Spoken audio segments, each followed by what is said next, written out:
اعوذ باللہ من الشیطان الرجیم بسم اللہ الرحمن الرحیم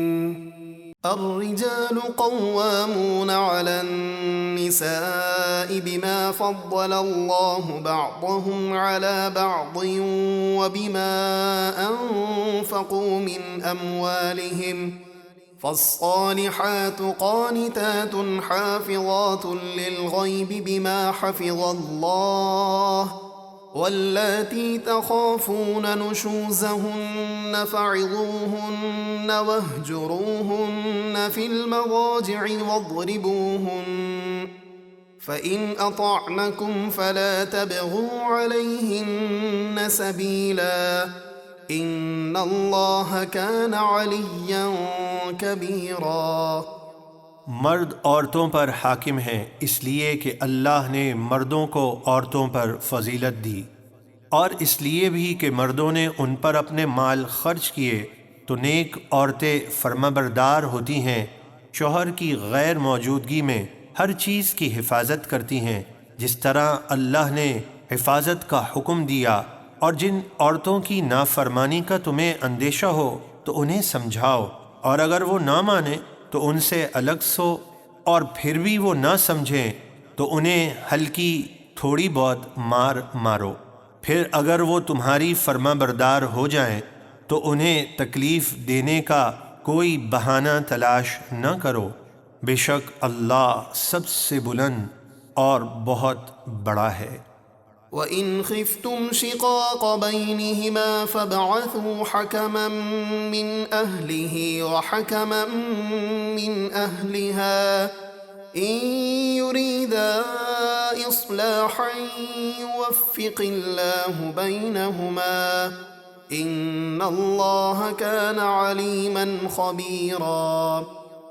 اور اگر تمہیں میاں بیوی کے درمیان جھگڑے کا خوف ہو تو ایک منصف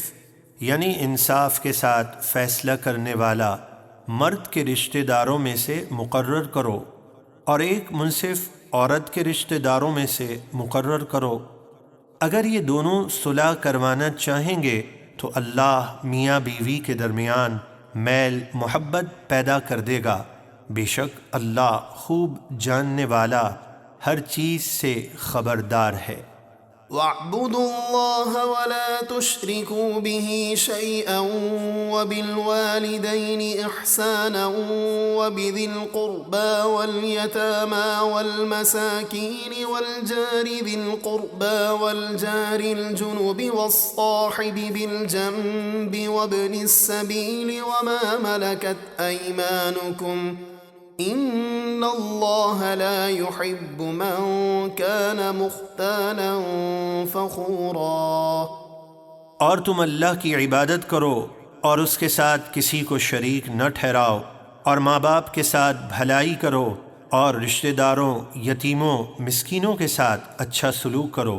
اور قریبی پڑوسی اور دور کے پڑوسی اور مجلس کے ساتھی اور مسافر اور اپنی کنیز اور غلام سے بھی اچھا سلوک کرو، بے شک اللہ تکبر کرنے والے اور بڑائی مارنے والے کو پسند نہیں کرتا۔ الذين يبخلون ويأمرون الناس بالبخل ويكتمون ما آتاهم الله من فضله وَأَعْتَدْنَا لِلْكَافِرِينَ عَذَابًا مُهِينًا۔ جو خود بخل کرتے ہیں اور دوسروں کو بھی بخل کا حکم دیتے ہیں، اور اللہ نے اپنے فضل سے انہیں جو علم و مال دیا ہے اسے چھپاتے ہیں، اور ہم نے کافروں کے لیے ذلت کا عذاب تیار کر رکھا ہے۔ والذین ينفقون اموالهم رئاء الناس ولا يؤمنون بالله ولا باليوم الآخر ومن يكن الشيطان له قرينا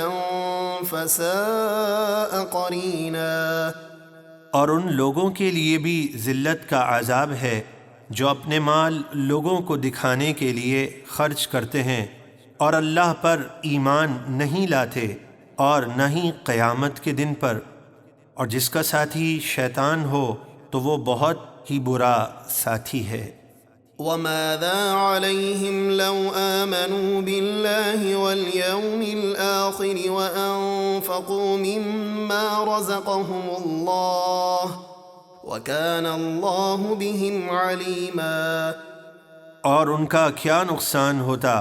اگر وہ اللہ پر اور قیامت کے دن پر ایمان لے آتے اور اللہ کے دیے ہوئے مال میں سے اس کی راہ میں خرچ کرتے، اور اللہ ان کو خوب جانتا ہے۔ ان اللہ لا يظلم مثقال ذرة وإن تك حسنة يضاعفها ويؤت من لدنه أجرا عظيما۔ بے شک اللہ کسی پر ذرہ برابر بھی ظلم نہیں کرتا، اور اگر کوئی نیکی ہو تو اسے دگنا کر دیتا ہے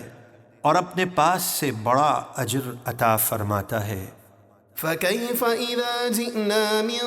كل أمة بشهيد